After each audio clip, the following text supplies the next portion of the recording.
The Second Punic War began because of a man named Hannibal, one of the most famous generals in history. Since childhood, he had a strong reason to hate Rome. This came from his father, Hamilcar Barca, who was also a great Carthaginian general. Hamilcar fought in the First Punic War and Carthage lost badly. Hamilcar never accepted that defeat, and from then on, he dreamed of revenge. He made his son swear, while still a child, that one day he would avenge Rome. Hannibal took this promise seriously. He grew up listening to his father talk about how Rome had humiliated Carthage, and from a young age, he knew that he would face the Romans. When Carthage began to expand into Spain and took control of the city of Saguntum, which was allied with Rome, the Romans were not happy at all. That was when the conflict truly began. Rome demanded that Carthage withdraw, but Hannibal wasn't interested in negotiating. He knew that war was inevitable. But Hannibal wasn't the type to wait for the enemy to come to him. Instead of staying on the defensive, he decided to do the opposite, bring the war into Italy. However, rather than following the usual path, he wanted to surprise the Romans in a way no one expected. That's when he began to plan one of the greatest military maneuvers of all time, but more on that in the next section. When the war started, Hannibal didn't want to wait for the Romans to come after him. He thought, you know what? I'll go to them myself. But instead of taking the easy route, he decided to do something no one expected. Cross the Alps. Yes, those snow-covered, icy mountains, extremely dangerous. His plan was extremely risky. Just imagine, he had to lead a huge army, complete with war elephants, along a path where even walking on foot was difficult. People were saying he was crazy to attempt it, but Hannibal was stubborn. He believed that if he managed to cross, he would catch Rome off guard. The journey was a nightmare. The cold was brutal, and many soldiers and animals died along the way. There were rocks, snow, ice. Everything was difficult. But Hannibal didn't give up. He cleared the way however he could, even digging through the rocks to create a passage. And the most impressive thing, he succeeded. After days and days of suffering, he and his army reached Italy. The Romans couldn't believe it when they heard that he had crossed the Alps with everything he had. Now, they knew the problem was serious. After crossing the Alps and enduring all that suffering, Hannibal reached Italy and wasted no time. He knew the Romans were nervous and would react quickly, and that's exactly what happened. Rome sent an army to face him on the banks of the river Trebia. This would be the first major battle between the two sides. The Romans, led by consul Sempronius Longus, were confident. They thought they could eliminate the problem once and for all. But Hannibal, who was already a master of strategy, had other plans. He set a trap.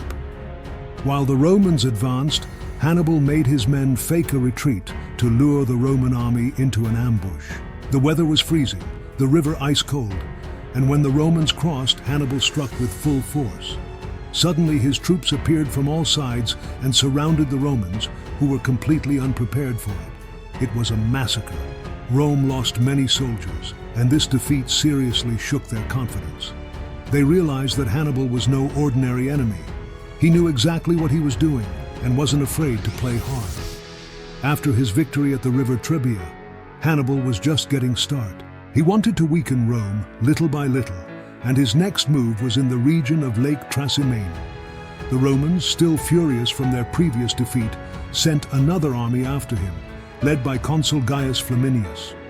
But once again, Hannibal had a plan up his sleeve. He led his men near the lake and found the perfect spot for another ambush. It was an area surrounded by hills with the lake on one side. Hannibal hid his troops in the hills and left a smaller group of soldiers more visible, just to lure the Romans.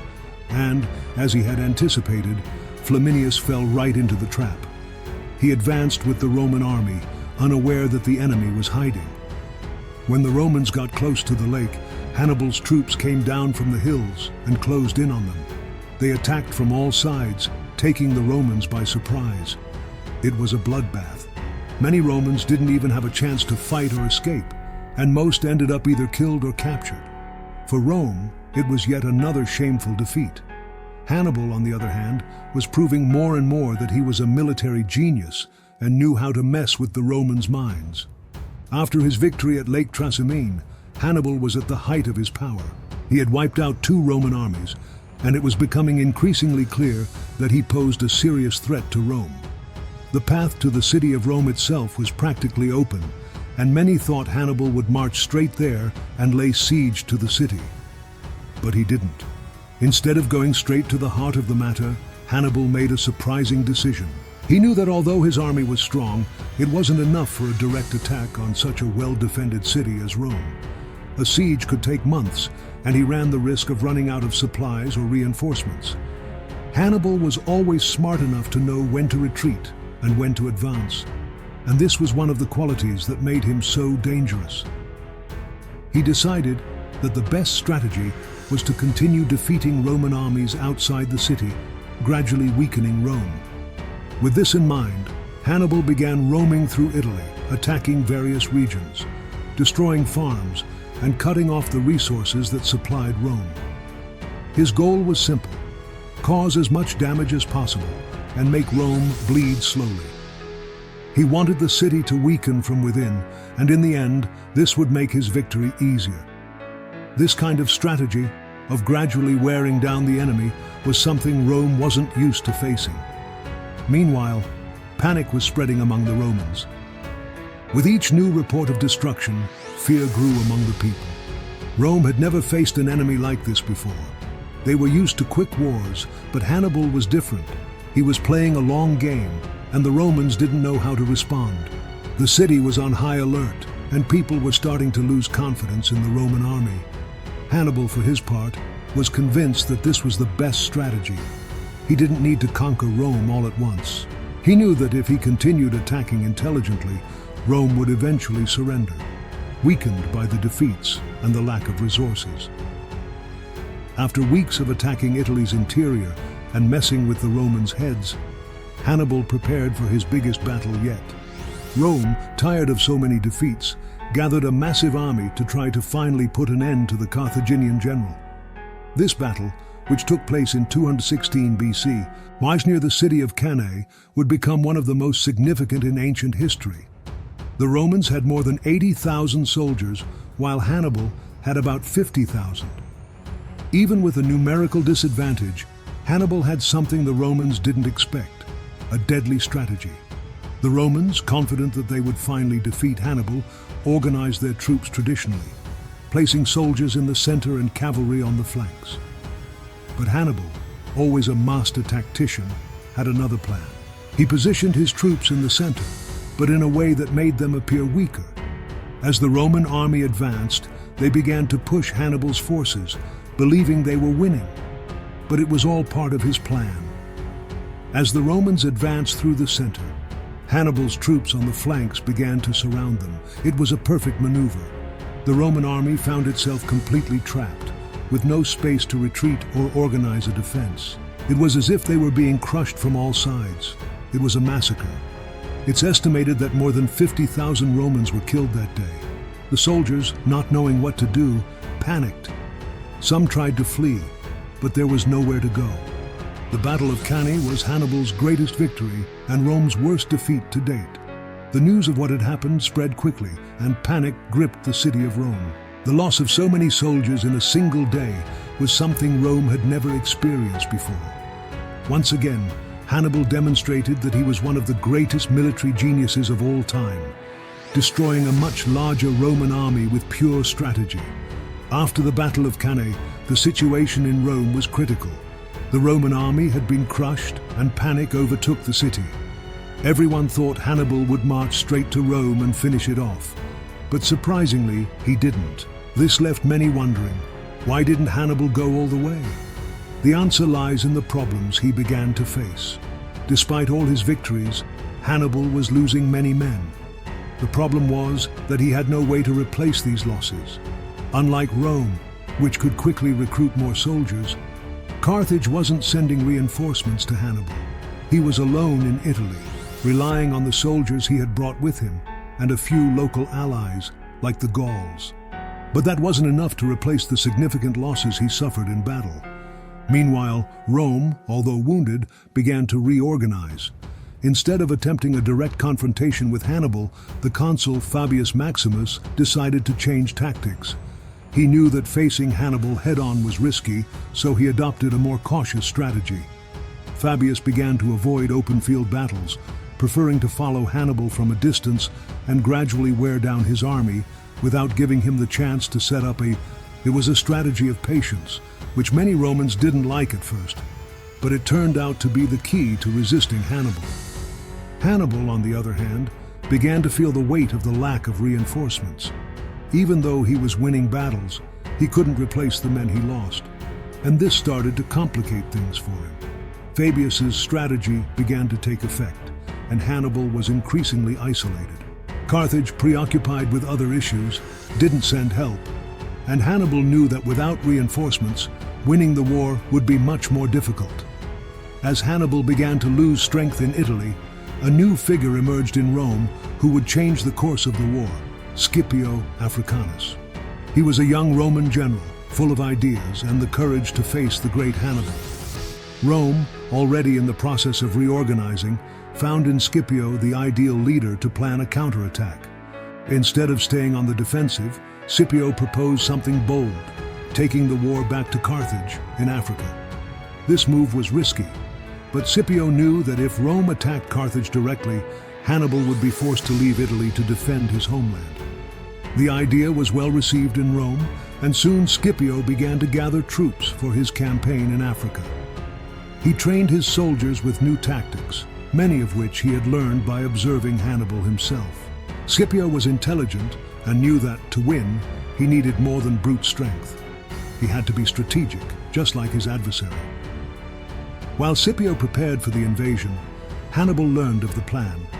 The Carthaginian general, who had been away from home for years, knew he had no choice. He would have to return to Carthage to defend his native city. It was a turning point in the war. Hannibal, who had spent so much time terrorizing the Romans in Italy, was now being forced to retreat and fight for the survival of his own land. With Hannibal back in Carthage, the stage was set for the final showdown between him and Scipio Africanus. The war, which had started years earlier in Italy, now reached its decisive point in Zama, a region in northern Africa.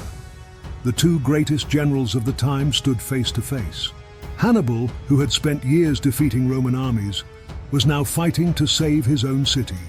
On the other side was Scipio, the young Roman general who had learned from defeats and was ready to claim victory. Hannibal had fewer troops than he wanted, but he still had his famous war elephants. He hoped these animals would disorganize the Roman army as they had done in the past. But Scipio, a master strategist, knew what was coming. He had trained his troops to deal with the elephants, and when the battle began, the Romans opened gaps in their formations, allowing the elephants to charge straight through without causing much damage. With the elephants out of the fight, the battle became more evenly matched, but the Roman army was better prepared. Scipio used tactics he had learned from observing Hannibal during his campaigns. He sent his cavalry to attack the flanks and surround the Carthaginian army. Hannibal, already without the resources and soldiers he needed, fought bravely but began to lose ground. In the end, the Battle of Zama was a great success for Rome. Hannibal's troops were defeated, and the seemingly invincible general was finally vanquished.